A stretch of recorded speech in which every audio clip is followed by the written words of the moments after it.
now, talking about music and entertainment. The Brit Awards will take place tonight on a Saturday night for the first time, following the controversy of its lack of female nominees in its Best Artist category. But who are the bookies' favourites to win? And what can we expect this evening should we elect to tune in? Joining me to tell me more about it all is entertainment reporter at the Metro newspaper, Lucy Norris. And there she is. Lucy, great to see you again. Thanks very much indeed. The Adele kind of put the whole boot into gender-neutral categories, didn't she, last time? It clearly hasn't gone away. Yes, Alistair. Well, thank you so much for having me. I think, as you said, this year, a lot of controversy was raised again at the nominations for Best Artist. Adele last year won in the category when the Brits, for the first time, decided to go gender neutral. But she, in her speech herself, acknowledged the fact that she was a female artist and wanted to be acknowledged for her work in that capacity. This year, many have criticized the Brits for their list of nominees that contained 5 male artists, saying that whilst their efforts to be more inclusive was a step in the right direction, it kind of went the other way this year by refusing to acknowledge any females' work. The Brits, though, have commented on the backlash, claiming that it was just a reflection of the music industry in general at the moment, saying that of the 70 eligible artists that submitted their work to be put up for an award this year, only 12 were female, with big players like Adele, Kat Burns and Anne-Marie not meeting the criteria. Does the industry itself still take the Brits as seriously as they did once upon a time?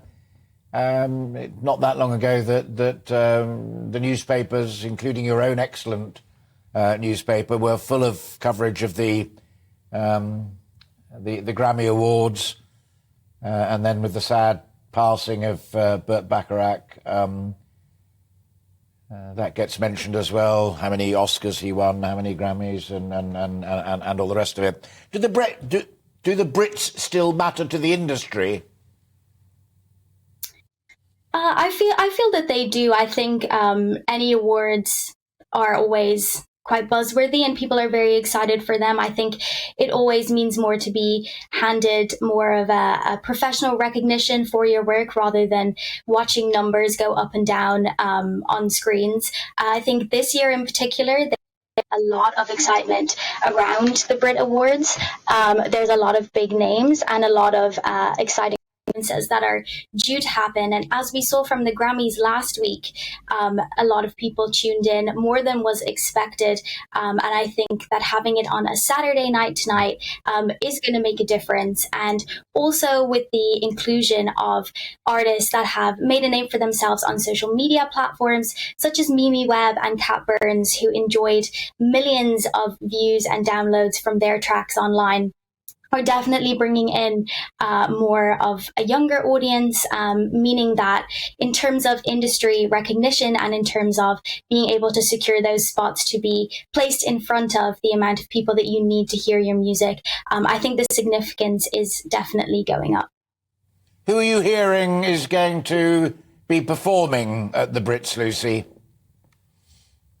Yeah, so this year we have a really exciting lineup of performances from Harry Styles, of course, following his performance at the Grammys.